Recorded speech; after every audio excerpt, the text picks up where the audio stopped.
The antique shop was dimly lit, smelling of dust and forgotten things. Each object held stories, some whispered, some screamed. She saw it on a dusty shelf, an amulet, a silver hand, its index finger pointing outward.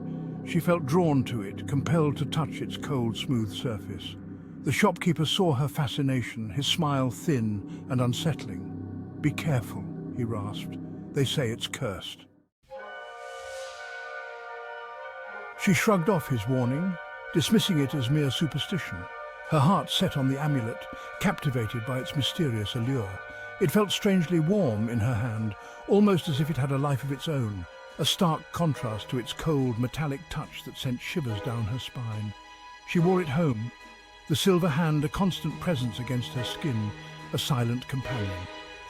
That night the dreams began, vivid and unsettling. Vivid and terrifying, they featured a shadowy figure pointing, always pointing, as if accusing her of something. She'd wake up in a cold sweat. The amulet's warmth intensified, almost burning, leaving her breathless. Days turned into a blurry torment, each one more unbearable than the last. The dreams grew stronger, seeping into her waking hours, blurring the line between reality and nightmare. The shadowy figure was ever present, a looming threat she couldn't escape, haunting her every moment. Panic seized her. She had to get rid of the amulet. She rushed back to the antique shop, but it was gone, vanished, like it had never been there. Desperation clawed at her. She scoured libraries, her research leading her to ancient texts, whispers of a spirit bound to the amulet, a vengeful entity seeking release. The realization hit her like a physical blow. The pointing figure, it wasn't directed at her, it was pointing outward, choosing its next victim. And she was the conduit. Section 4. Trapped in Terror. She became a prisoner in her own home, too afraid to venture out, terrified of what she might unleash. Every creak of the floorboards, every whisper of the wind sent shivers down her spine. The line between dreams and reality blurred. Nightmares invaded her waking moments, making her question her sanity. The shadowy figure was always there, a terrifying companion. It lurked in the corners, a constant reminder of her fear. One evening, she saw it, not in a dream, but in the reflection of her window. The figure was clearer than ever, its presence undeniable. It stood behind her, its skeletal finger pointing towards a young couple walking down the street. She felt a cold dread wash over her. Fear morphed into a chilling certainty.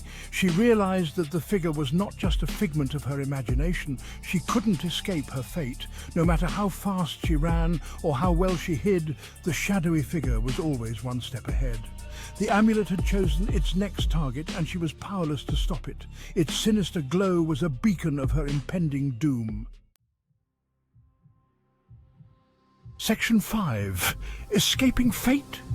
She clutched the amulet tightly, her knuckles white with tension, a desperate plan forming in her mind. The weight of her decision pressed heavily on her shoulders. If she couldn't break the curse, maybe she could redirect it, find a way to channel its dark energy elsewhere, away from her loved ones. She ran towards the park, her breath coming in short, sharp gasps. She aimed for a secluded area, away from anyone she could hurt, her heart pounding in her chest. As she ran, she felt a searing pain in her hand, the amulet growing hotter, burning her skin. The agony was almost unbearable, but she pushed through, determined to see her plan through. The shadowy figure loomed larger, its presence suffocating, a dark reminder of the curse that haunted her every step. She reached a clearing, a small pond shimmering under the moonlight. This was it, the place where she would make her stand, where she would attempt to change her fate. With a final surge of terror and determination, she flung the amulet into the water, hoping against hope that this act would free her from the curse's grip.